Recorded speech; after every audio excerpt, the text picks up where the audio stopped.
Welcome to another episode of the Headlight Restoration Pro, where I'll be showing you how to take headlights like these and turn them into something miraculous like these. Better than the day they rolled off the lot and matching this beautiful brand new vehicle. So perfect. Stay tuned. Find out how. Headlight Restoration.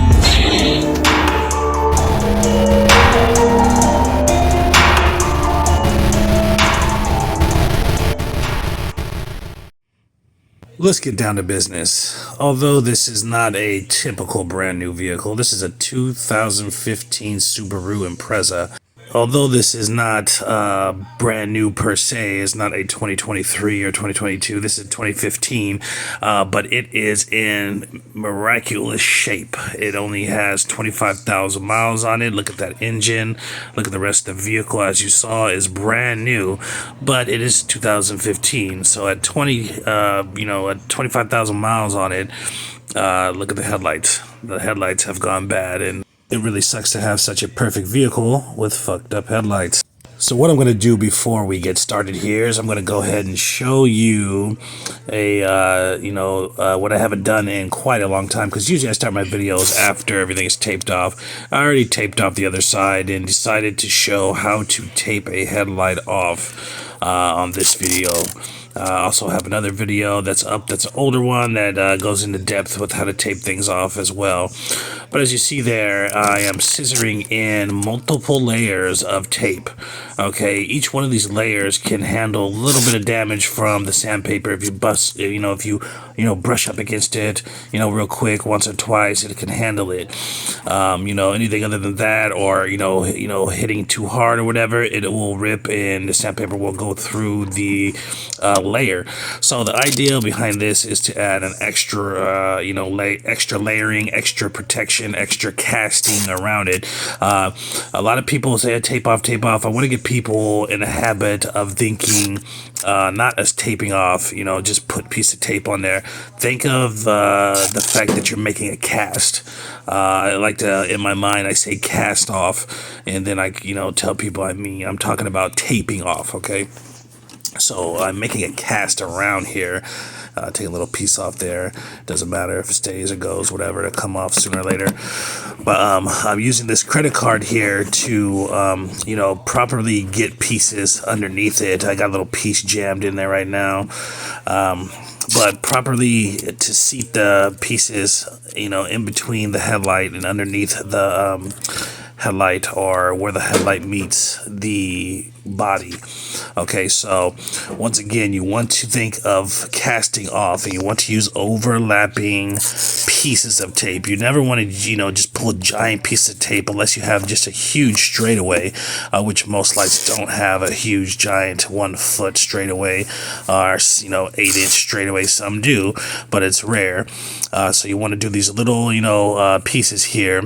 These pieces that I'm doing on here are maybe 4 or 5 inches long, and I'm overlapping them, and I am doubling and tripling them up. In my methods, if I was to ever hire anybody, if I was ever to have a criteria where you have to do it my way or the highway, you would have to have a minimum of 3 layers of tape all the way around the headlight. You do this because you want to have safety first, okay? A lot of people don't realize, it's not gonna go. No, it's it's a high power machine that you're using that has 600 foot-pounds of torque. Okay, so it can really damage something. You really have to watch out, even with the tape on. We're gonna go ahead and move this angle over here so you can see me do the side.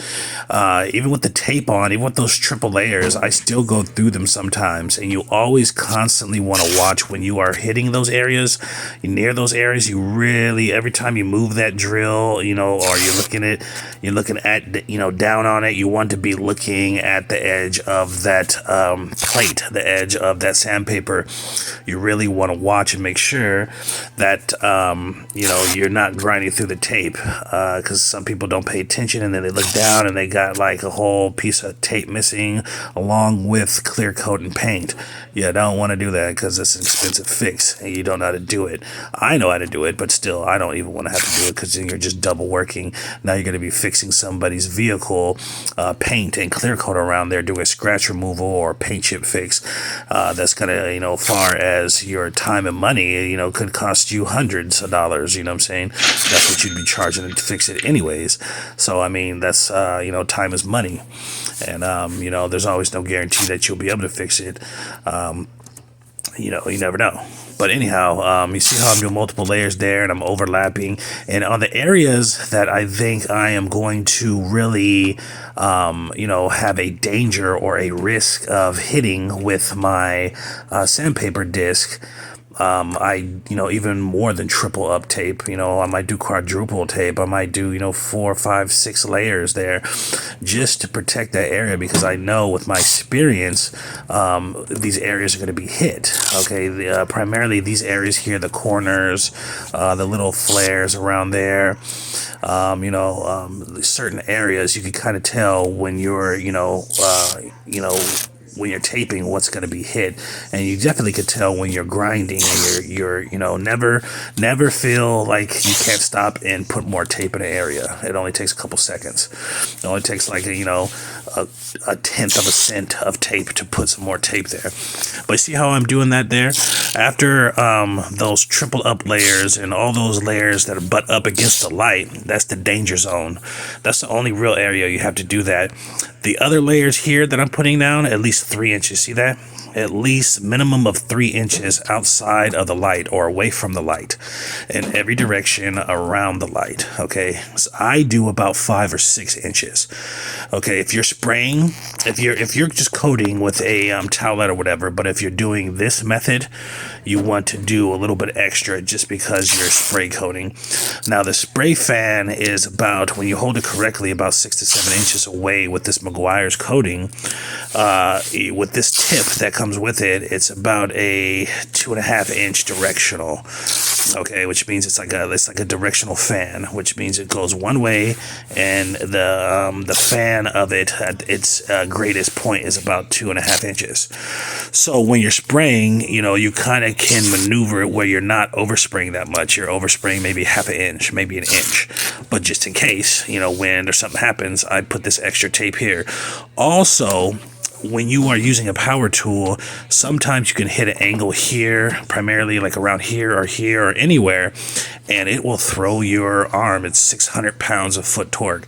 I got 20-inch arms, and I'm a big dude, okay? I'm very strong. I'm exceptionally strong, okay? Always have been.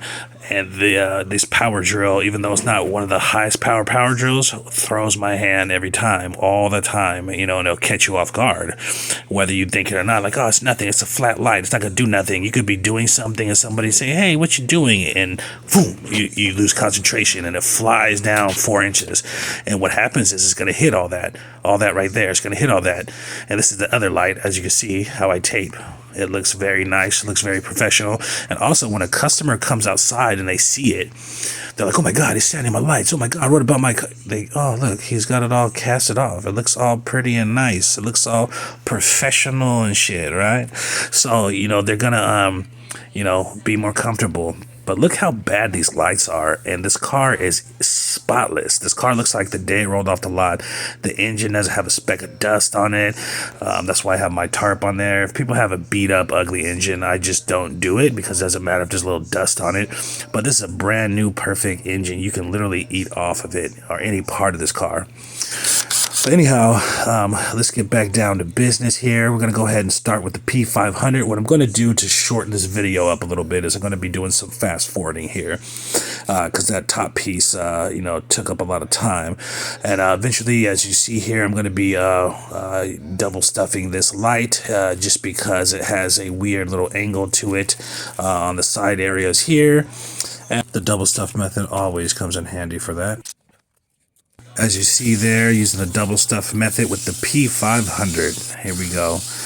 And like I said, when I always have a clear section of a light, I generally like to start on the messed up part of the light first, so that receives the utmost power of the sandpaper disc. Because the longer you use it and the more surface you do, the more you're grinding per minute, per second, whatever, it gets weaker and weaker. It gets more flimsy instead of firm, and it also overheats, and the granulates get knocked off, and the granulates, get grinded down, and all that stuff. So you want to do that first. Alright, gonna go ahead and slow down here so I can go ahead and adjust this camera so you can see the side here. All these little drip stains and weird things on this light. Such a good-looking vehicle, such a clean, brand new type vehicle with such terrible headlights. It's the most common problem with vehicles, even nice vehicles. I see so many vehicles every day. I have headlight vision. I'll be sitting there watching, I don't know, any kind of movie, Hustle and Flow, or I'll be watching James Bond or something, right? And I'll be like, look, they need headlight restoration. Look at this, they need headlight restoration. I'm watching a show, anything, watching a Reacher or something, and I'll be like, look, they need headlight restoration. Why didn't they restore those headlights on the, before they put that car, and it's funny because, sometimes it's some nice, nice ass vehicles people are pulling up in these, Camaros or something on TV, or these Corvettes or something, and it's like, look, the Corvette has messed up headlights. They need headlight restoration. How come they didn't call a headlight restore? Because a lot of people don't know, and maybe they don't give a shit, but maybe it makes the movie more realer. But I'll be laughing but I do this all day too. I drive around and I just see it everywhere, like damn near every car, and I'm like, damn, there's no way I can do all these cars by myself. That's why I don't mind competition, and I don't mind sharing my secrets or whatever. It's not a secret to me. I like to educate, and there needs to be more headlight restorers out there in the world, because it's definitely a pandemic. There's a difference between epidemic and pandemic. I used to always say epidemic, but a pandemic is different. Here's definition of pandemic right there. These bad headlights affect everyone everywhere in the world. It's just an unfortunate thing, but I'm here to spread the word, spread the gospel, and show people how to really do real, true headlight restoration, because there's so many scams out there and so many people that want to fool you into believing, oh, this is okay to put on headlights. I'm going to put the 2K on headlights, or oh, look at this, I can put orange juice on the headlights, or I can shave it with a razor and look how good it looks. But truthfully, when those people turn the cameras off, it looks like shit. Truthfully, when the test of time happens, that looks like shit in a couple hours. But they're not going to show you that. They're just going to show you. I could do all kind of magic tricks like that with my knowledge. Don't you think I could be on here just fooling the shit out of people? Like, hey, look at this. Oh, look at this. It's fucking sparkling. It's sparkling. And then 2 minutes later, it wouldn't be, and I'd be laughing. But I don't really do this for the views, and I don't do this for I don't know, critical acclaim or whatever, but I really see weird stuff on YouTube, and I know we all seen it. I see people like, oh, look at, I'm doing the headlight restoration with orange juice, and you ask them, what the fuck does orange juice do? What does the juice from the orange or the lemon do? Is it like acid? Okay, so if it burns headlights, how come it doesn't burn your freaking skin? How come it doesn't burn through your gloves? It doesn't do nothing.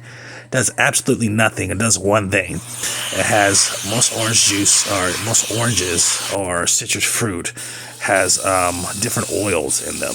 So it just saturates the headlight, briefly, and then a couple minutes later, if they showed you, it'd be messed up.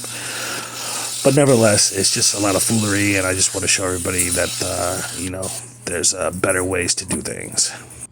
Real ways using actual products that are used and made for headlight restoration, affordable ways and marketable ways for those people that are trying to get into the business. You can see by the end of this headlight restoration, or any of my headlight restorations that I show on this channel, that it is highly marketable. Who wants to roll around that can't see at night, or who wants to roll around a nice car like this, or whatever car they drive with some beat up ass headlights. Everybody wants a nice car. About 50% of the people on the road want a nice, clean vehicle. Okay, they want to ride nice. They want to ride clean. They want to feel good about their vehicle. Another 50%, let's say another 40%, want to be safe. And then that rare 10% just doesn't give a shit. They run their cars into the road. It looks like shit. That one person that you see that has that brand new Mercedes and it hasn't been washed in 5 months. And it just got bird shit all over and stuff. They don't care. And it's some just weird old lady that just got a lot of money that can buy a, brand new Mercedes Benz S550 or something. But think about it. It is a pandemic. It's this is like a disease of the vehicle. Like it'll always come back, and there's nothing you can do about it. People say, "Oh, we can spray too clear on it, and it's gonna last 5 years. It's gonna last 4 years instead of 3." And it's like, yeah, but you're destroying your headlights. And when it comes time to take it off, you're probably going to be damaging the headlights, and they're already going to be damaged. When you're taking them off, before you take them off, because they've overheated with product that's not meant for headlights. Oh well, we can do the headlight restoration and then put PPF on it. My opinion of PPF is it's a cute idea, but it is not practical. It needs to stay where paint is, not where cars are. And clear bra type stuff is good for paint and whatnot. Wrapping, I do not agree with. Even a rapper who knows anything about wrapping vehicles knows that most people don't take that shit off and it fucks up their cars. They're only, if you ever get a car wrapped, they should be telling you that it's not a forever thing. You don't keep this on your car forever. But there's people getting their car wrapped and they're going 3-4 years with it on, and they go to take it off and their paint is coming off with it. It's only a temporary thing. You should never leave a wrap on a vehicle for too long. You're just gonna mess your paint up. Either way it goes, in my opinion, you're messing your paint up. Let's just put it out there. And a lot of people are just putting a wrap on there, and they're doing it cheap. If you want to put a wrap on there correctly, the vehicle has to be fully serviced. I mean, waxed, all that stuff. So when it comes off, it doesn't mess up your paint. But 9 times out of 10, people don't want to pay for that. 9 times out of 10, the people who are doing that don't even offer that. But anyhow, PPF, no. It can make your headlights last longer, but when you take it off, guaranteed you're going to need another headlight restoration. It might make your headlights last another 2 years, but guaranteed you're going to need that headlight restoration. Also, you're diminishing your headlights. There's too many layers. I have a video up about, always use one layer. It kind of correlates with this. Just the video here, but basically, you're going to have problems with your seeing. You're going to have a problem with your clarity. You're going to have a problem with the expenditure of your lights or your light escaping the headlight. Okay, you're going to be diminished in your visibility, probably about 20-30 yards. Okay, it's going to knock down your light. Not only that, your light's going to overheat under it, all kind of things. So you just don't want to do it. The safest and healthiest thing for your headlights is a headlight restoration with a certified headlight clear coat that states for headlights. People are putting on these things, and there's more than 2K clears. People put on there, they put furniture varnish, they put this, but look how shiny and wet it looks. You're gonna blow up the fucking headlight. I mean, come on, stop putting stuff on headlights. This is not 1980. This is not 1990, 92, 95. There's a million. Let's over exaggerate. Let's just say there's about 150 to 200 products of things you could put on a headlight. Now, while on this topic, it is a pandemic or whatever, but see how clear this headlight is before I spray it. Always spray your headlights clear. Okay, some people like, oh my God, it needs to be rough to adhere. No, these products are made for headlights. Okay, when you see a headlight being made, look it up. Look up headlight being made in a factory or an assembly or whatever. Hey, look it up. There's many videos out there. Once you see one done, what happens? When it's molded and pressed, it looks like this. They static clean wipe it and then they spray it off, because when it's hot, when it's fresh off the thing, static clean is kind of like you know, when your sheets make that noise or whatever, it can attract dust, and they don't want dust to come on it. So most of the times they static clean it and then they spray it, and it looks just like this, crystal clear. It doesn't look all foggy and beat up and rough. Now, a lot of people mix their ideologies, okay? Me being a full headlight, not just a headlight restorer, but a full vehicle restoration specialist and a high-end detailer, okay, on top of being this is my primary, but you know, headlights are my primary, but I do all this other stuff too, okay? So I can tell you now, headlights are totally different than any other part of the vehicle, especially the paint. People want to, you know, treat it like it's paint. It's not clear coat. It's not paint you're working on. You know, when you know, clear coating a vehicle and you're roughing it up or whatever, or you're doing something like that, it's because you're using, you know, a different product that's not meant for headlights, and it's also because you're spraying it on a product that is not meant for headlights. So you're using a product that's not made for headlights and you're spraying it on something that's not headlights, not meant, you know, for headlights all the way around. So you don't need to rough it up. I've had vehicles come back 2.5 years later. The people that are rough on their vehicle, or, you know, 18 months later, somebody who has a show car and they want that brand new crisp look, and it just doesn't look as crisp as the day I got it done, but they still look good. I can't tell the difference, but they're like, I just want it done again. It's 18 months later. I'm like, okay, if they want to pay for it, that's fine. But you know, there's no peeling. I've never once dealt with any kind of peeling with this product, and it's very rare that you deal with any kind of peeling from a product that is meant for headlights. Peeling happens with other stuff that's not meant to be on these headlights or vehicles. Okay, it's not a characteristic of a headlight coating. They run these things through tests, and they do all these things, to perfect a product that works as well as this. This is, in my opinion, the number one on the market. I'm hoping someday 3M will come out with some, because they witness how successful this Maguire spray is. There's others, and I have number twos or whatever, but we'll get into another video. But this is primarily the most functional, whether you're a pro or a day-to-day person, the most functional, the most healthiest, the most clearest, the most everything, and it wins in every single category. The most easiest to apply, the most self-leveling, no orange peel, crystal clear, more clear than a 2K clear, and won't damage your headlight, not one bit. You take this off in 2 years, 3 years, it's going to come right off. You're going to take it off in 1 minute. You're not going to sit there and use 15 different 320 grits or something like that. It's going to come right off. And you're going to reapply it, and it's going to look just like this. No cracking, no nothing, because it's meant for headlights.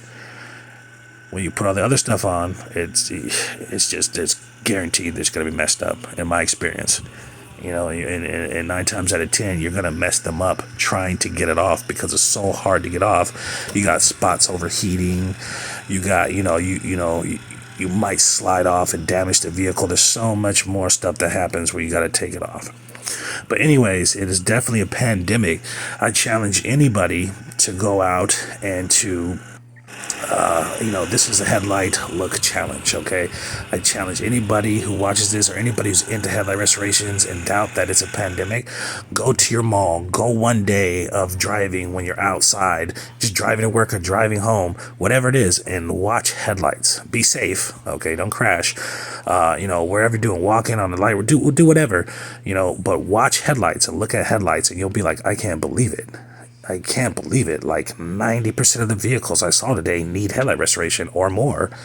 I can go to the mall, and I can literally have done this before. Walk down 2 aisles of the mall, and there was like 36 cars, and 31 of them needed headlight restoration. The Headlight Restoration.